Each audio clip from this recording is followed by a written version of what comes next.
bien, mesdames et messieurs, cher public, dans le cours de l'an passé déjà, on avait pu apprécier l'importance de la contribution des inscriptions de Delphes à la connaissance de l'histoire athénienne. À cet égard, le second siècle avant Jésus-Christ est la période pour laquelle l'épigraphie delphique est la plus riche en informations. Au siècle précédent, en effet, les Étoliens, qui occupaient le devant de la scène en Grèce centrale, et dans le sanctuaire pythique en particulier, ne laissaient pas beaucoup de place aux autres peuples de l'Amphictyonie. Les choses changèrent assez radicalement dès 191, puisque, surtout après la défaite définitive de l'Étolie face aux Romains, en 189 s'ouvre une ère nouvelle, on peut le dire. On l'avait rappelé d'ailleurs la semaine dernière à propos de l'institution très précoce d'un culte de Rome par les Delphiens, cette année-là déjà. Athènes, qui avait assumé une fonction de médiateur dans le conflit romano-étolien, joua tout naturellement un rôle de premier plan dans la réorganisation de l'Amphictyonie au cours des années 180. Vous avez une carte avec les divers peuples qui en font partie.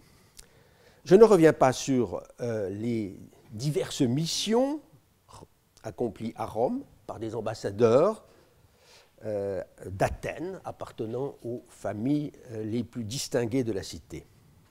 Bien qu'Athènes n'ait pas toujours appuyé les Delphiens dans leur prétention à retrouver, au sortir de l'époque étolienne, la haute main sur le sanctuaire d'Apollon, car, en principe, la gestion des biens et l'organisation des fêtes du dieu étaient du ressort intangible de l'Amphictyonie, non pas de la cité de Delphes. On peut dire qu'Athènes jouissait auprès des Delphiens d'un grand crédit qui devait aller en s'accroissant encore tout au long de ce second siècle. Sujet, je le rappelle, de la thèse delphique, toujours très solide, de l'épigraphiste Georges Do en 1936. Savant à qui l'on doit par ailleurs un instrument de travail non encore tout à fait remplacé aujourd'hui, sa chronologie delphique de 1943. Jusqu'à une date assez récente, l'épigraphie de Delphes était, peut-être plus encore que l'épigraphie attique, un domaine où il y avait quelque témérité à vouloir s'aventurer quand on ne faisait pas partie du cercle des modernes delphiens, club assez fermé, dans lequel je n'ai personnellement jamais songé à entrer, même s'il m'a été donné, en plus d'une occasion, de contribuer à l'étude de quelques documents ou problèmes delphiques.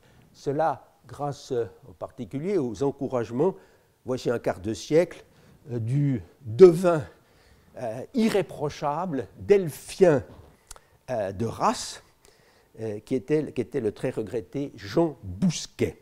Mantin, amometon, delphon genos, et ensuite, cela continue, une tadé l'oïkou, comme dit une épigramme d'Érythrée.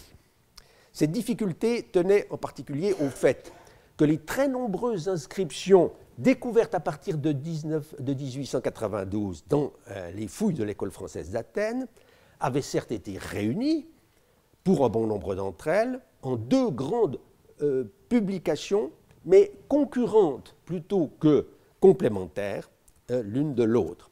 D'un côté, les fouilles de Delphes, tome 3, où les textes étaient rangés, plusieurs fascicules, où les textes étaient rangés selon leur lieu de trouvaille, qui n'est pas toujours le critère le plus pertinent. De l'autre, la centaine de pages et de numéros, ou dans la Sylloge Inscriptionum Graecarum, troisième édition 1915, en pleine guerre franco-allemande, le Prussien Hans Rudolf Pomto avait repris et commenté en latin, dans un esprit assez polémique, les documents de Delphes les plus importants. Les choses commencèrent à changer au lendemain de la Seconde Guerre mondiale, quand ces querelles ont trouvé un apaisement et quand surtout a été entrepris à partir des années 1970 un nouveau corpus des inscriptions de Delphes qui comptera autant de fascicules qu'il y a de catégories de textes à distinguer. C'est ainsi que le dernier en date, dû à François Lefebvre, contient tous les actes émanant de l'Amphiktyonie, soigneusement classés, commentés et traduits. On a vu combien un tel recueil est précieux pour qui veut faire un usage raisonnable des sources épigraphiques. L'auteur est du reste venu tout récemment présenter lui-même deux perles de ce corpus, la version ancienne, Dogma Archaion Amphiktyonon, vers 278, et la version récente, aux alentours de 130, du décret amphiktonique accordant aux technites dionysiaques d'Athènes les privilèges dont ces artistes itinérants avaient grand besoin pour exercer leur métier. Tandis que de mon côté, j'attirais votre attention sur l'éloge d'Athènes, contenu dans un troisième document, en rapport d'ailleurs avec cette compagnie de gens de théâtre, en vous signalant aussi, chemin faisant, les parallèles qu'a fait connaître une inscription trop négligée jusqu'ici, quoique exactement contemporaine, l'arétalogie d'Isis à Maronée, qui fait une mention très spéciale d'Athènes comme centre culturel. Ce corpus delphique est certes assez loin encore de son achèvement. On attend avec une particulière impatience la parution du fascicule 5, annoncé depuis longtemps par notre camarade Dominique Mulliez, qui a réuni plus de 1300 actes d'affranchissement et repris sur cette base l'examen de la chronologie delphique des 2e et 1er siècles avant Jésus-Christ. Guère moins importants seront les fascicules qui contiendront les nombreux décrets de proxénie votés par la cité de Delphes, sans parler de catalogues extrêmement précieux pour l'histoire de l'ensemble du monde grec, comme une longue liste précisément de proxènes de nationalités très diverses qui fut gravée sur le mur polygonal à partir de l'année 197-6, ou la fameuse liste des théarodoques de Delphes, catalogue dressé selon un ordre géographique, fort instructif, de tous ceux qui, à l'étranger, avaient l'honneur et d'abord la charge de recevoir dans leur propre cité les théoroi, les ambassadeurs sacrés, envoyés pour l'annonce des Pythia et des Soteria de Delphes, chose qui se pratiquait toujours à l'époque où nous sommes parvenus. L'une et l'autre de ces listes font mention d'ailleurs de citoyens athéniens. En marge du corpus, on signalera de très utiles monographies, comme la thèse de Denis Rousset sur le territoire de Delphes, qui a renouvelé les aspects topographiques de bien des documents, ainsi des arbitrages de frontières, auxquels des Athéniens, on va le voir, se trouvèrent associés. Enfin, on ne craindra pas de saluer à nouveau, comme un véritable événement, la parution toute récente, début 2013, du très substantiel choix d'inscription de Delphes, dû à 3 Delphiens, entre guillemets, très expérimentés, œuvre qui, par ses index, permet de retrouver aisément la plupart des documents dont l'historien peut avoir besoin, au point que l'épigraphie de Delphes, de véritable coupe-gorge qu'elle était encore il y a quelques années, s'est transformée en plateia, une large avenue ombragée où même le débutant n'a plus le droit de s'égarer. Les documents que nous allons examiner aujourd'hui n'ont pas tous un rapport direct avec cette amphiktyonie piléo-delphique où 2 fois l'an, au printemps et à la fin de l'été, d'abord à Antella, près des Thermopyles, puis à Delphes même, siégeaient les hieromnémons, ces 24 représentants des 12 peuples ethnées associés pour la gestion des 2 sanctuaires. celui de Déméter et celui d'Apollon. Mais la situation très particulière d'Athènes dans cette association faisait que les Delphiens, qui y siégeaient de droit depuis longtemps, sinon depuis toujours, avec 2 représentants, rencontraient chaque année une délégation athénienne. Athènes était en effet la seule cité, avec Delphes précisément, à disposer d'un siège, ou si l'on préfère, d'un suffrage permanent à l'Amphictyonie, n'ayant pas à le partager par roulement avec d'autres cités au sein de l'ethnos auquel elle appartenait, car toujours elle avait la pleine disposition d'une des 2 voies ioniennes, alors que l'autre était attribuée, selon des usages plus ou moins bien établis, à l'une des cités de l'île d'Eubée, comme cela se passait également chez les autres peuples. Nécessairement donc, Delphiens et Athéniens étaient en contact étroit et le resserrement de ces relations est un phénomène aisément observable au IIe siècle avant notre ère.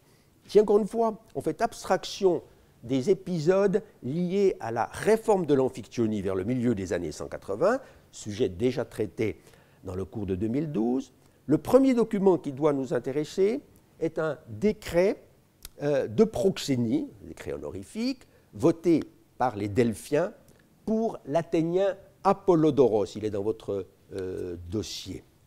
Gravé comme tant d'autres d'actes relatifs à Athènes sur les assises de marbre de l'édifice dit Trésor des Athéniens, Thésauros, ou comme l'appelle cette inscription même, Oikos o Athénaion, ce document fut publié par le très actif et compétent Gaston Collin au début du XXe siècle, mais c'est Pompteau qui parvint à en cerner plus précisément la date, en dépit de l'absence de toute référence à un archonte éponyme.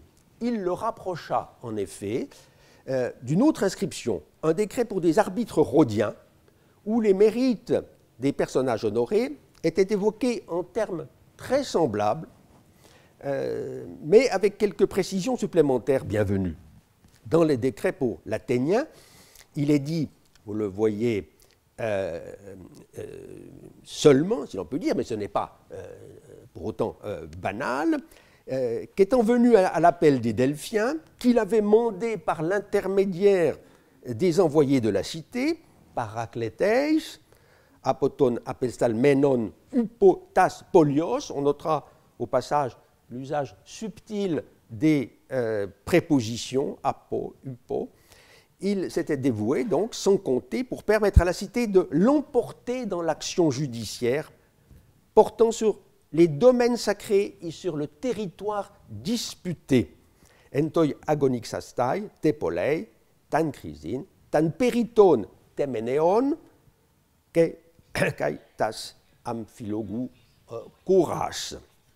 Or, ces derniers mots se retrouvent, quoique mutilés, dans le décret pour les Rhodiens, qui précise que la propriété de ces terres était revendiquée par les gens d'Amphissa, la grande rivale des Delphiens en Locride voisine, sur leurs frontières occidentales. On verra une carte tout à l'heure.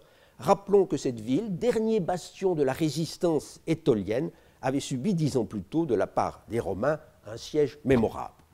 Or, le décret pour les Rhodiens, qui est ici, repris maintenant dans le choix des inscriptions de Delphes, est solidement accroché à la chronologie delphique par la mention qui est faite sur la base d'une restitution tout à fait assurée de l'archonte Mantias, datable de l'année 180 ou 179. C'est donc certainement à propos du même conflit territorial avec Amphissa que l'Athénien, à titre individuel, avait été sollicité par Delphes. Mais quel fut son rôle exact?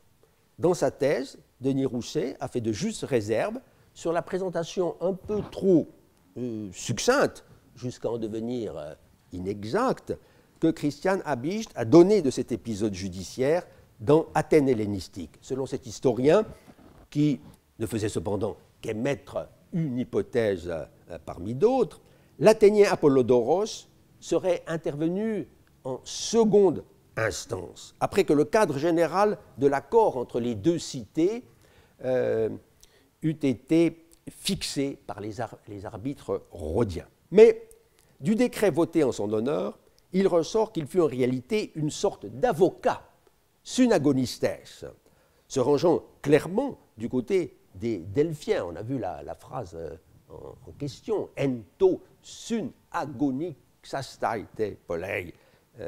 C'est assez clair.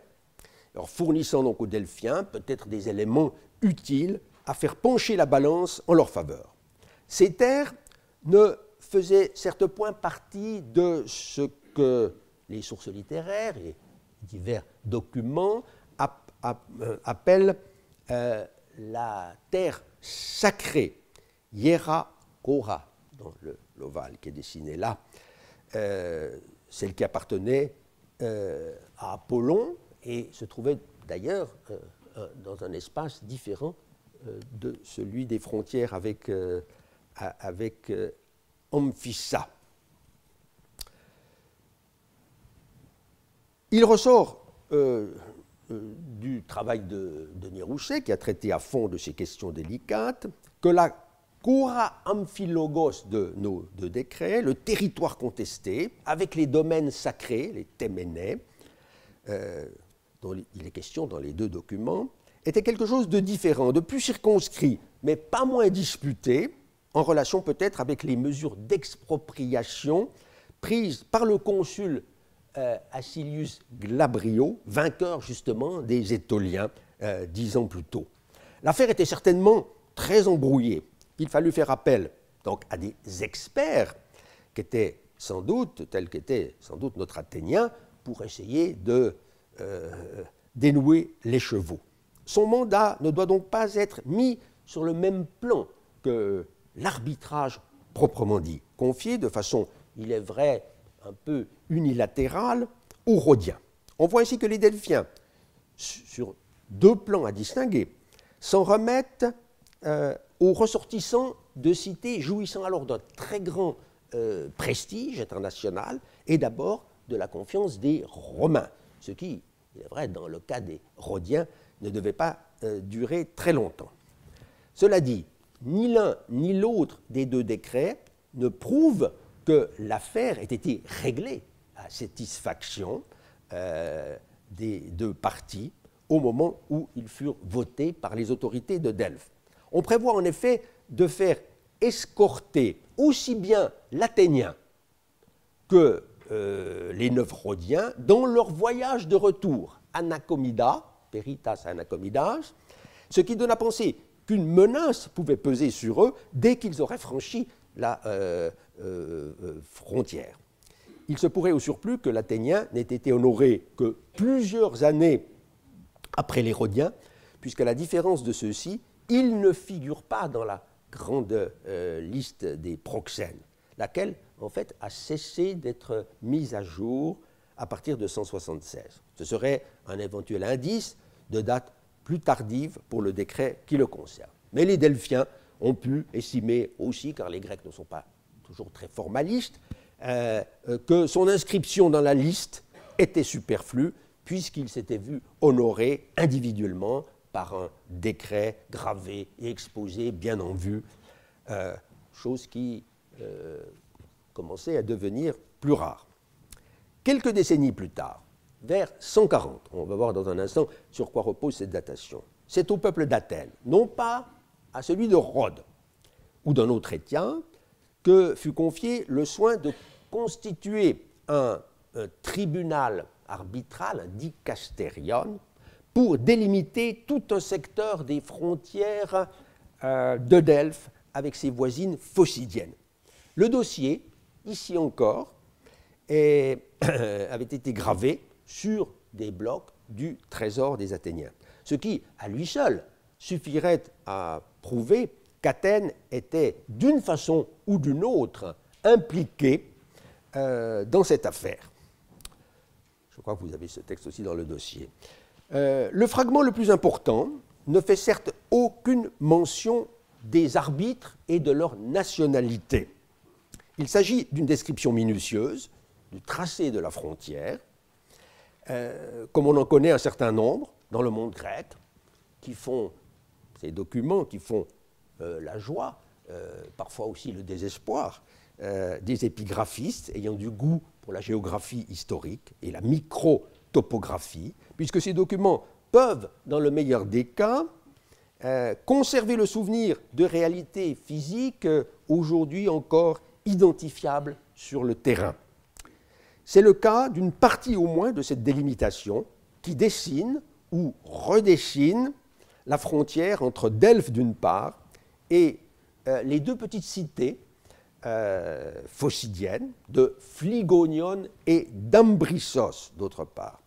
La première étant désormais identifiable à un site proche du bourg d'Arakova, bien connu des voyageurs allant d'Athènes à Delphes, la seconde ne faisant qu'un avec l'actuel village de Distomo, c'est une photographie. On a affaire ici à un cas assez clair de sympoliteia, d'union politique, comme il en existait plusieurs en Phocide. Ces poleis, donc Ambrissos et Phlygonion, n'avaient plus de réelles frontières entre elles, mais elles défendaient jalousement celles qu'elles conservaient vis-à-vis d'une cité plus prospère, comme celle de Delphes. On est là, comme le montre cette carte que j'emprunte à l'ouvrage de Rousset, sur les flancs méridionaux du Parnasse. L'arbitrage laisse voir qu'à partir d'une certaine altitude, on ne se souciait plus guère de tracer une frontière précise. La montagne, la haute montagne, domaine du dieu Pan et des nymphes, ces nymphes adorées d'ailleurs, on le sait bien, sur les hauts plateaux du Parnasse, dans l'antre coricien naguère exploré par l'école française, appartenaient d'une certaine façon aux deux parties en présence, sans qu'il fût même besoin de le spécifier. En revanche, les arbitres avaient jugé bon de préciser in fine que l'eau coulant près du lieu dit Aigoneia, certainement fréquenté par des troupeaux de chèvres, aïges, des deux collectivités, serait commun, cette eau plutôt, serait commune à tous, to udor, koinon, panton. Et il réservait le cas, on le voit donc toujours dans ce même document, il réserva également le cas des sanctuaires qui pourraient se trouver le long de cette frontière. Leur statut devait rester semblable à ce qu'il était avant la délimitation. La participation de juges athéniens à cet arbitrage entre Delphes et ses voisines est confirmée par deux fragments. L'un rédigé en dialecte, ou disons mieux peut-être dans la langue commune à toute cette ère géographique, dite Koina du Nord-Ouest, conserve le début du décret par lequel les Delphiens faisaient état de la mission accomplie à Athènes par leurs ambassadeurs qui avaient obtenu des Athéniens l'envoi d'un tribunal, sans doute assez nombreux, en vue de régler ce litige de frontières. Les oi apostalentes presboitai, poti Athenaius, aitesastai, dicasterion, epitan chrysin. On retrouve donc ce terme de crisis, décision, jugement, dans le décret antérieur pour l'Athénien Apollodoros. Il est vrai que l'appartenance de ce fragment à notre dossier n'est pas entièrement assurée. L'autre fragment, rédigé lui en koiné, langue commune générale, contient notamment, vous voyez que c'est quelques restes, contient notamment les restes d'un décret voté par les Athéniens eux-mêmes. Il s'en est fallu de peu qu'ils nous donnent le nom de l'archonte athénien, archontos en Athénaïs, ce qui eût réglé sans doute d'un seul coup la question de la chronologie. À défaut, il reste la mention très importante d'un proconsul, Antipatou, et apparemment d'un autre magistrat romain prénommé Leukios, ten Leukiou, peut-être épistolène, sa lettre. Il est très tentant de penser que ce proconsul n'était autre que le gouverneur de Macédoine. Aussi faut-il probablement restituer Stratégou Antipatou. Ce titre est le plus communément employé pour désigner à cette époque un gouverneur de province, comme l'avait bien marqué Maurice Solo dans son étude de 1918, c'est un classique, sur la traduction en grec du titre consulaire.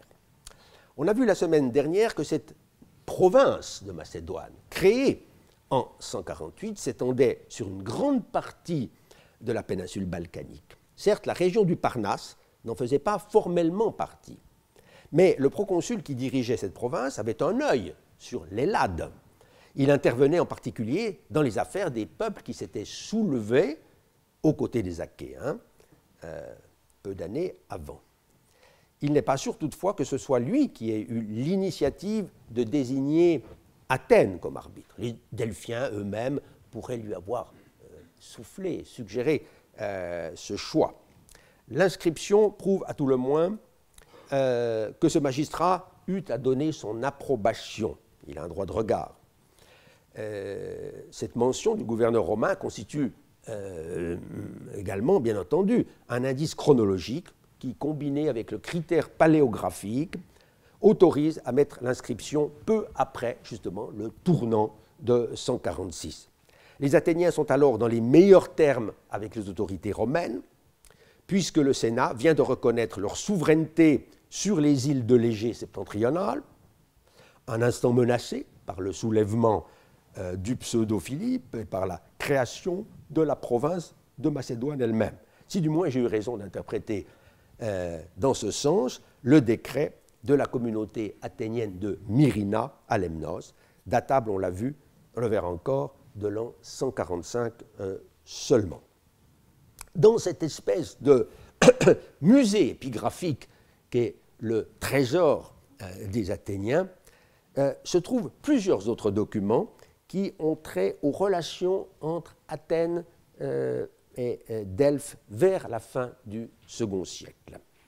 Je laisse de côté ici, pour en traiter tout à l'heure en séance de séminaire, le dossier relatif à l'arbitrage par les autorités romaines, cette fois, du vieux litige existant entre les technites dionysiaques d'Athènes et ceux dont le siège, après d'avoir été à Corinthe, désormais rayé de la carte, était notamment à Argos et à Thèbes. Parmi les documents émanant de l'Amphictyonie, et non plus donc de la cité de Delphes comme les deux précédents, je réserve pour une autre séance de séminaire le réexamen d'une inscription qui a fait couler beaucoup d'encre chez les spécialistes de l'histoire financière et monétaire. Le décret par lequel les Amphictyons, venus à Delphes, oi Amphictyones, oi Eltontes eis Delphus, décident, vers 110 avant Jésus-Christ, que tous les Grecs, pantas tous Hellenas, accepteront désormais d'échanger, littéralement de recevoir, dekestai, le tétradrachme attique, to attikon tétrachmon, pour la valeur de 4 drachmes d'argent, en drachmais arguriou tétarsi. C'est un jeune chercheur de l'université de Louvain, M. Charles Doyen, qui, lors de la séance du 17 mai prochain, aura le soin de commenter cette bien extraordinaire mesure en nous faisant profiter de sa connaissance très fine de la métrologie gréco-romaine et des numéraires en circulation à cette époque. Il me paraît important de relever dès à présent que le décret des Amphictyons ne fait pas mention explicite de la cité d'Athènes, dont on ignore du reste quel rôle elle put jouer dans cette décision qui certes la concernait au premier chef, en tant qu'émettrice de la monnaie de référence. Il fut décidé de faire graver l'acte à Delphes, Eis à la fin, en Delphois, sur le trésor des Athéniens, Epiton Athénaion Thesauron. Mais la suite du texte, bien que donnée comme sûrement établie par tous les éditeurs, sauf pour ce qui est du complément en acropolei, effectivement assez arbitraire, me paraît dans l'ensemble sujette à caution, car les mots entoieroi tout teu n'ont guère de sens, placés ainsi après la mention du thésauros.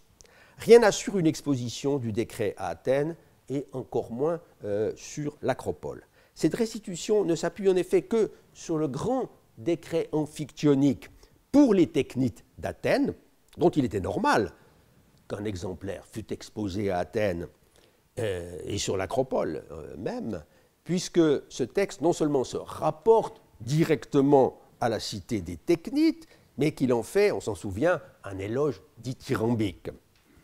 Ici, la situation est bien différente. Le décret s'adresse à toutes les cités. Athènes, encore une fois, n'y est pas même mentionné. À l'instar de tous ses collègues du conseil amphictyonique, le hiéromnémon athénien aura à apporter une copie du décret dans sa patrie. Tous des dogmatos, to antigraphon, et diacomisai, ekaston ton hieromnémonon, eisten patrida. Si les Athéniens jugent bon de faire graver ce dogma amphictyonikon, ce sera à leurs autorités, pas à celles de l'amphictyonie, de décider de le faire et de son emplacement. Il n'en est pas moins certain que notre décret prescrivait une double exposition, à Delphes, en Delphois, et en un autre lieu. Dès lors, il me semble clair que c'était à Anthela, au Pilaï, dans le second sanctuaire de l'amphictyonie pilaéo-delphique, sur les murs du temple de Déméter ou ailleurs, non retrouvés.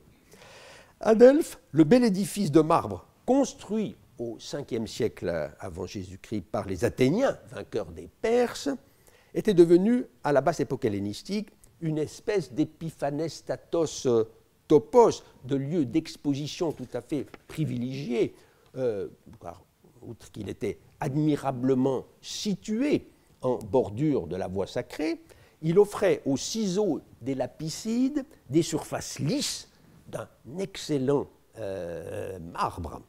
Ce n'est donc pas par hasard si l'on a fait graver sur ce matériau de choix, et là seulement, des hymnes à Apollon, avec notation musicale, notamment ceux de l'année 128 avant Jésus-Christ, composés par deux artistes dont le nom est conservé, Athénaïos, fils d'Athénaïos, et Liménios, fils de Toinos. L'un et l'autre membres justement de l'association des technites d'Athènes. Pour ces deux œuvres et d'autres semblables, il convient de se reporter à l'édition fondamentale qu'en a donnée l'helléniste et musicologue Annie Bellis dans le tome 3 du corpus des inscriptions de Delphes. Mais on en trouve maintenant, il faut aussi le noter, un bon aperçu sous le numéro 203 du choix, tout récemment paru, avec deux partitions musicales, vous en avez une ici, dont les différences sont bien expliquées. La chose est suffisamment rare dans un recueil d'épigraphie grecque pour mériter d'être signalée. On verra dans un instant à quelle occasion ces hymnes furent composés et exécutés. Le trésor des Athéniens n'est cependant pas le seul et unique édifice du sanctuaire à avoir servi de support à la gravure d'inscription en cette seconde moitié du IIe siècle. Une époque où les stèles indépendantes, effectivement, se font plus rares, là comme ailleurs. Sans même parler du grand mur polygonal, où à côté d'un certain nombre de documents publics, la liste des proxènes que je citais tout à l'heure, se pressent les actes d'affranchissement. On a pu choisir pour telle raison qui nous échappe un autre lieu d'exposition, même lorsqu'il s'agit d'une affaire dans laquelle Athènes est impliquée. Ainsi que se trouve gravé sur le socle du pilier du consul polémique, à l'angle donc sud-est du temple lui-même, ce pilier qui réutilisait d'ailleurs un monument élevé par le roi Persée de Macédoine. On a gravé là, disais-je, le dossier relatif à la querelle locrienne. Cette affaire, dont l'instruction fut confiée à un critérion, à un jury athénien d'au moins 200, peut-être 300, comme on le dit ici, triakosion kai enos, membres, ainsi qu'il résulte de ce fragment du dossier. Conflit qui n'était pas une banale querelle de frontières, mais portait sur les règles à respecter pour la désignation des deux représentants, de l'un des 12 peuples qui composaient l'Amphiktyonie, ou mieux, du représentant, car, en l'occurrence, seul l'un des deux hiéromnémons faisait problème.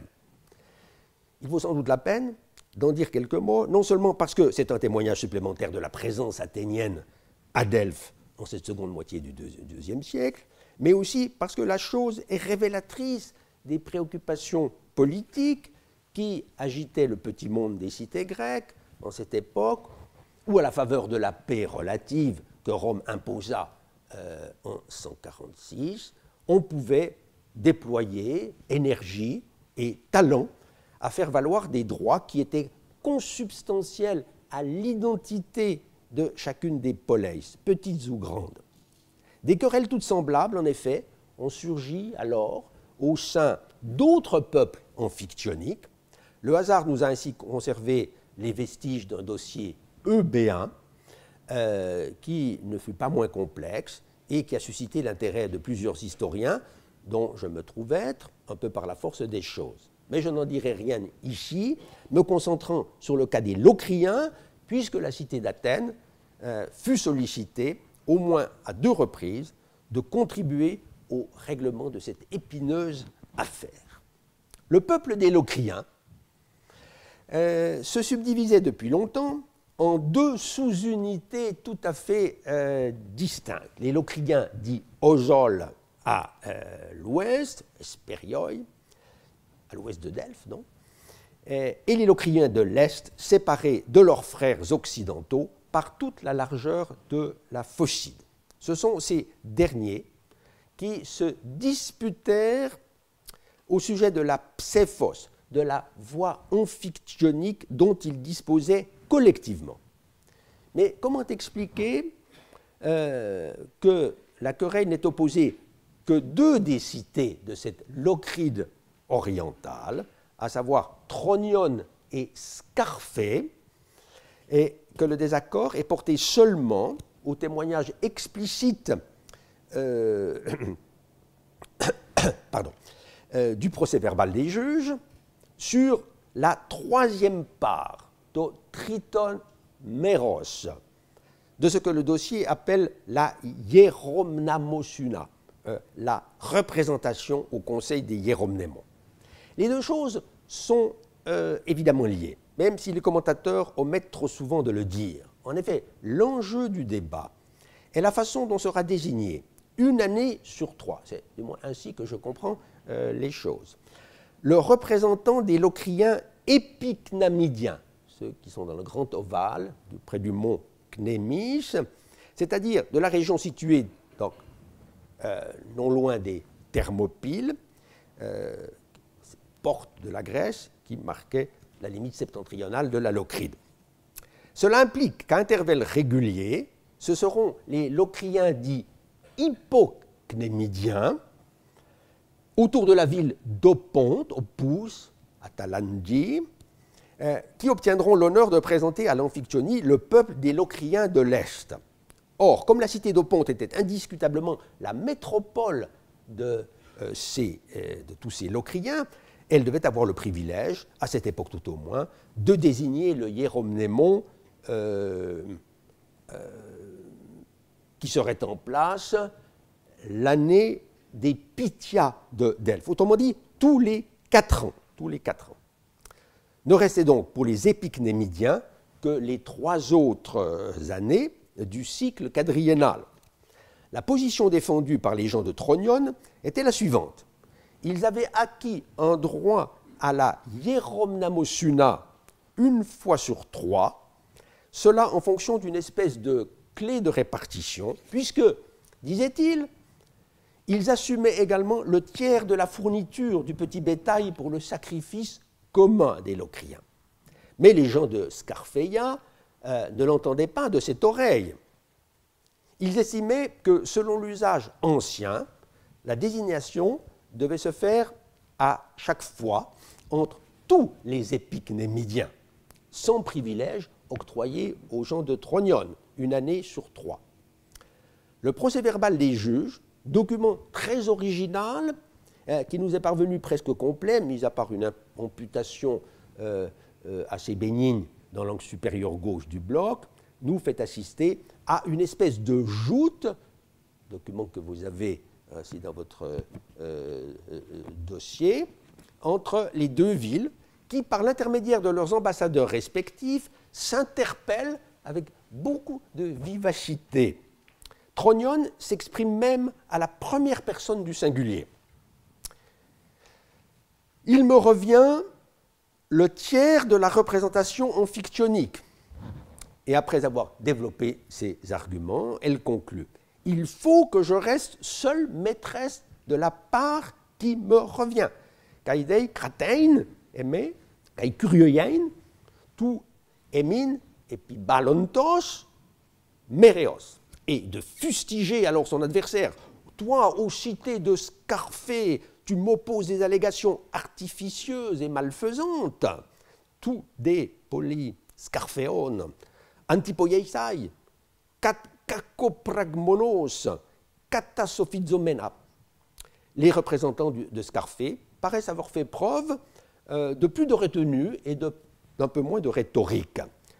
Contre les prétentions de Tronion à monopoliser to triton meros, la troisième année, il faut valoir non seulement l'usage ancestral, ta patria, mais surtout de précédents jugements en faveur de leur ville, pris aussi bien du côté des Amphictyons, Paratus, que aussi des Athéniens, Paratois Athénaïos, en prétendant même se conformer à la volonté écrite des Romains, Akolutos, toi, Uporomaion, Keimenoi, Graptoi, sans préciser toutefois de quelle autorité précisément il s'agit. Or, le document conservé nous apprend que les juges se prononcèrent presque à l'unanimité par 59 suffrages sur 61 en faveur de Tronion. Preuve que cette ville devait pouvoir s'appuyer sur une tradition assez largement reconnue. On notera au surplus que si les prétentions de Tronion avaient été sans fondement, sa voisine et rivale Scarpheia, qui devait à terme l'emporter sur le plan économique, aurait vraisemblablement été soutenue par d'autres cités épiques némidiennes, puisque toutes, même les plus chétives, pouvaient participer de droit à la désignation de l'hieromnémon, comme cela a été confirmé il y a peu, d'une manière bien inattendue, par la désormais fameuse lettre d'Adrien aux gens de Narica, inscription sur bronze, grande plaque, parvenue au Louvre. J'ignore si le nouveau président, directeur général du Grand Musée parisien, quoique archéologue et athénien lui-même, songera jamais à exposer ce document au pédigré un peu incertain, même si son authenticité n'est absolument pas douteuse. Car de cette lettre, il ressort qu'au IIe siècle de notre ère encore, la cité de Narica, toute proche justement de Tronion, voyait dans le fait de participer à l'Amphiktyonie, comme aussi au Panhellénion fondé par Hadrien, l'une des preuves de son statut d'autonomie au sein de la communauté locrienne. Elle était du reste la patrie d'Ajax, le héros par excellence de tous les locriens jusque dans la lointaine Italie. Signalant ce propos que les inscriptions de la Locride orientale, y compris ce document que j'ai eu l'honneur d'éditer en 2006 avec mon camarade du Louvre, Alain Pasquier, sont maintenant réunis dans un fascicule des Inscriptiones Graecae, tome 9, fascicule 5, paru en 2011, dû à Madame Daniela Summa, où l'on trouvera du reste aussi un résumé rédigé en latin de la querelle locrienne.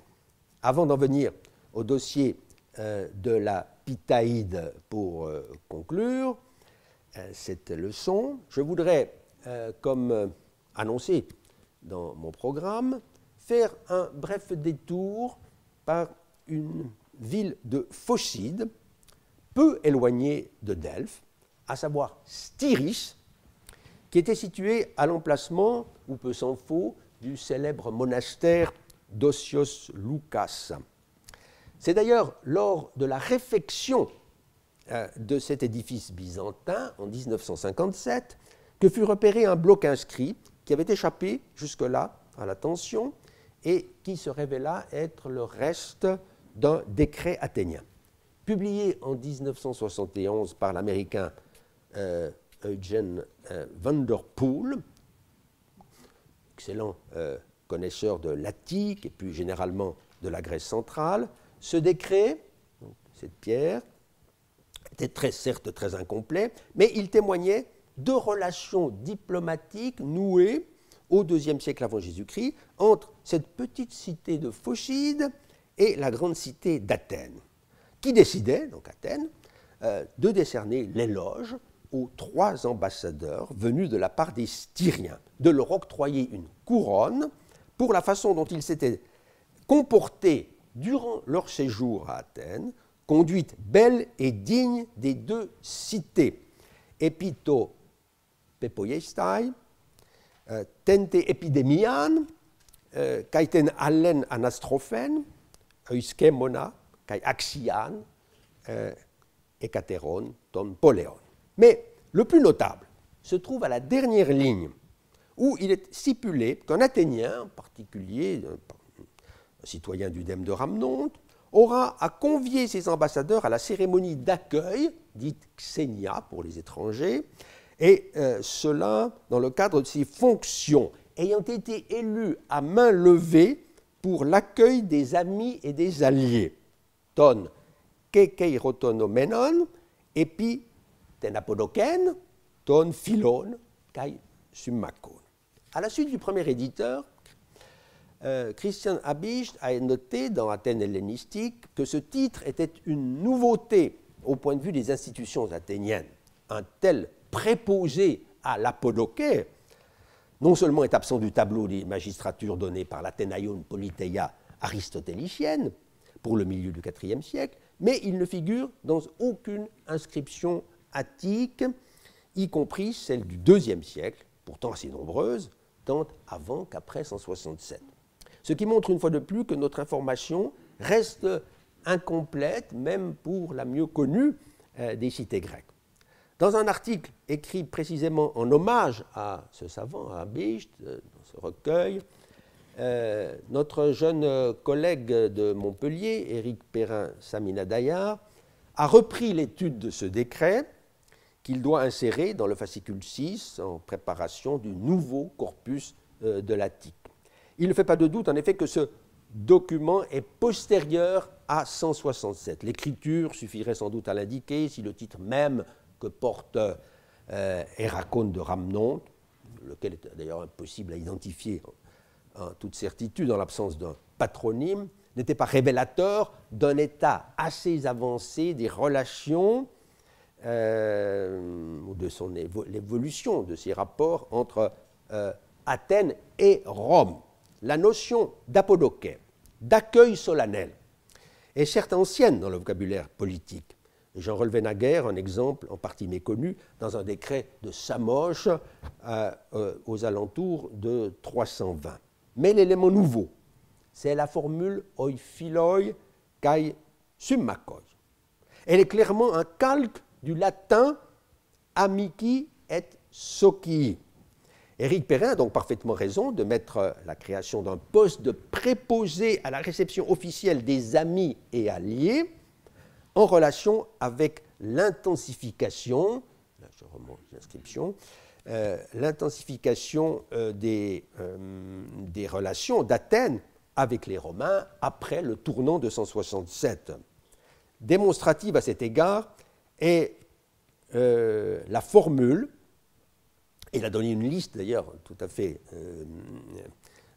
convaincante, des décrets attiques où apparaît la formule liée au sacrifice public. Donc après 167, où il est sacrifice pour la santé et le salut du conseiller du peuple et des enfants et des femmes, paidon kai gunaikon, toujours dans cet ordre, les enfants étant les citoyens de demain, tandis que les femmes ne sont vues en cette époque lointaine que comme le seul moyen à disposition pour avoir une progéniture. Et enfin, le salut, la santé des amis et des alliés, kai ton philon, kai summakon. La plus ancienne de ces inscriptions date en effet de 164 ou 165, 4. Les Athéniens de la ville auraient, il est vrai, été devancés de peu par les Athéniens des champs, si on peut dire les choses ainsi, puisque vers 166 déjà, selon M. Perrin, la forme apparaît dans un décret, dit-il, des clérouques de Lemnos, celui que vous avez sous les yeux, que l'on connaît. Mais précisément, on a vu dans la leçon précédente que la date traditionnelle de ce décret des Athéniens de Myrina devait être écartée au profit d'une datation sensiblement plus basse, vers 145 seulement. Ceux-ci n'ont donc fait, les colons n'ont donc fait que imiter l'usage né à Athènes même. La date de la création d'une magistrature spéciale pour présider à l'accueil des ambassadeurs venus des États amis et alliés dépendra, elle, de celle qu'il convient d'attribuer au décret de Styris, au décret trouvé plutôt à Styris, puis c'était bien un décret d'Athènes. Notre collègue est visiblement tenté de le mettre aussitôt après 146. Il s'agit, écrit-il, des lendemains de la guerre achéenne, au cours de laquelle nombre de petites cités, parmi lesquelles il faut ranger les cités phocidiennes, eurent le malheur de faire le mauvais choix. Fin de la citation. Cela est vrai, mais il est permis de douter que les Athéniens se soient empressés, au risque d'indisposer le Sénat romain ou le gouverneur de Macédoine, de nouer des alliances avec les États vaincus. Nécessairement, me semble-t-il, un certain laps de temps dut s'écouler avant qu'Athènes ne pût songer à cela. Qu'il s'agisse de la Phocide ou de la Béotie voisine. Pour ce qui est de ce pays, justement, on a un indice, peut-être ténu, d'une reprise des relations vers 140. En 139, en effet, les Athéniens honorent Télésias de Trézène, en Argolide, une famille qui était dévouée à celle d'Athènes depuis les alentours de 300 au moins. Or, en faisant graver à ses frais cette stèle, où il se trouve d'ailleurs un relief avec la représentation de Thésée, qui était un héros à la fois athénien et trézénien, le personnage a tenu à indiquer qu'il avait précédemment été honoré non seulement à Athènes, mais aussi à Thèbes en tant qu'archithéoros, donc comme chef d'ambassade sacré, lors du concours des Héracléa, comme aussi aux Agrionia, célébrés dans cette même ville pour Dionysos. La restitution orchoménione est certainement fautive. Aussi au Muséa de Thespie. Donc si Télésias a pu ainsi exhiber aux yeux des Athéniens ses liens avec deux cités béotiennes qui avaient été les adversaires des Romains en 146, c'est vraisemblablement qu'Athènes aussi, on avait le sentiment, 6 ou 7 ans plus tard, que la page était tournée. Mais la datation vers 140 également du décret trouvé en Phocide peut s'appuyer sur une base plus solide. La question est d'ailleurs liée à celle de savoir pourquoi Athènes attachait tant d'importance à établir ainsi une alliance avec une alliance en bonne et due forme avec une cité telle que Styris. Le désir d'actualiser une parenté légendaire peut avoir joué, mais à mes yeux, un rôle tout de même mineur. En effet, M. Perrin a légué avec raison une tradition qui faisait des gens de Styris, des colons athéniens. Et à ce témoignage, il a pensé pouvoir associer le fait que le sanctuaire de Déméter à Styris abritait une statue de culte à Galma faite d'un marbre pentélique, selon Pausanias. Mais il y a un peu d'excès, je pense, à chercher une origine, une influence athénienne derrière cette effigie de Déméter. De toute façon, la vraie raison du rapprochement entre Athènes et Styris réside ailleurs que dans la Sungénéia. Comme l'a deviné Éric Perrin, le mobile essentiel, c'est le souci d'assurer la sécurité de la route menant d'Athènes à Delphes. Car Styris occupait une position clé à cet égard. Son territoire, en effet, avait une extension plus considérable que l'on penserait de prime abord, puisqu'il englobait en fait celui de la petite ville côtière de Médéon, suite à une intégration politique que l'on connaît à travers un assez fameux traité de Sumpoliteia. Beaucoup plus récemment a été publiée une délimitation de frontières qui atteste un contact direct de Styris avec la première des cités de Phocide pour le voyageur qui, depuis la Béotie, pénètre dans la vallée du Céphise, Phanoteuse ou Panopeuse, Panopée. Il s'agirait, selon les éditeurs, dont l'excellent connaisseur de la Phocide qu'est Denis Rousset, d'une délimitation entre ces deux cités. Mais dès 1997, j'ai émis de mon côté l'hypothèse fondée sur la remarquable expression phanoteios stérios, sans aucune copule, que les deux cités en question étaient en réalité unies, elles aussi en Sumpoliteia. Dès lors, Styris aurait commandé non seulement la route qui vient de la mer, depuis Médéon, mais aussi la principale voie de pénétration en Phocide depuis l'Est. Quoi qu'il en soit de cette question de géographie historique qui sera encore débattue, on voit quelle sorte de préoccupations pouvaient avoir les Athéniens vers 140-130 en nouant ou en renouant de bonnes relations avec les gens de Styris. On ne peut manquer, je finis par ces mots, en tout cas d'être frappé par une coïncidence chronologique remarquable. C'est que s'ouvre en 138-7 la série des 4 Pitaïdes qui sont connus pour cette seconde moitié du IIe siècle et le début du siècle suivant. Les spécialistes le savent bien depuis la thèse de Georges Do, ce qu'il faut entendre par ce terme de Pitaïde, mais il est utile de le rappeler rapidement aux profanes. Pardon, je reviens à ça. C'est une spécificité athénienne qui consiste dans l'envoi d'une procession solennelle auprès d'Apollon Putios, donc à Delphes, mais qui n'a pas de rapport avec la célébration des Pythias, fêtes et concours, tous les 4 ans. Cette cérémonie n'obéit du reste à aucune périodicité, liée qu'elle est à un phénomène céleste qu'il s'agit d'interpréter. Je passe sur les détails. Elle est certainement assez ancienne, puisqu'elle se trouve attestée dès le IVe siècle par plusieurs témoignages convergents. Mais elle disparaît complètement au IIIe siècle et pendant toute la première moitié du IIe siècle. On pourrait imputer ce silence à l'état de nos sources, mais Georges Do a bien montré que cette hypothèse, en elle-même raisonnable, est formellement démentie par le fait que si une Pitaïde avait existé, disons, vers 180-160, on devrait nécessairement en conserver des vestiges sur les murs du trésor des Athéniens, l'édifice qui, justement, dès la fin du IIIe siècle avant, commença à servir de support épigraphique qui, de fait, fut utilisé alors pour graver des actes relatifs à une pitaïde régionale de l'Attique, celle dite de la tétrapole. Autrement dit, les divers catalogues qui, sur le mur sud du trésor, se rapportent à la pitaïde athénienne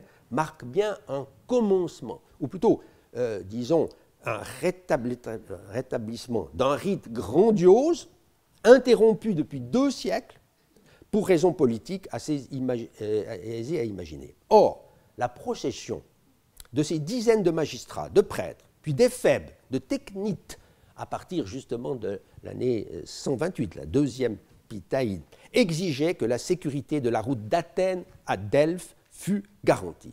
Voilà pourquoi, en 140 ou 139, 1 ou 2 ans avant l'organisation de la première pitaïde, les Athéniens firent un si bon accueil aux ambassadeurs de Styris, leur réservant la même apodoké qu'aux envoyés des Romains. C'est que ces presbytères avaient donné au conseil et au peuple l'assurance que la pitaïde à venir bénéficierait de toute leur sollicitude lors de sa traversée de la Styritide. Et les Athéniens furent certainement très satisfaits de cette première expérience, puisque 10 ans plus tard, en 138-7, ils accrurent considérablement l'effectif de la procession, plusieurs centaines de personnes dont les titres et les noms couvrent une vingtaine de blocs, c'est le dessin en bas, de la face sud du trésor des Athéniens. Et c'est en souvenir de cette grandiose pitaïde de l'an 128 qu'ils firent graver, là aussi, les 2 hymnes d'Apollon, vous avez vu, avec leurs partitions, qui sont de véritables incunables dans l'histoire de la musique grecque. Je vous remercie.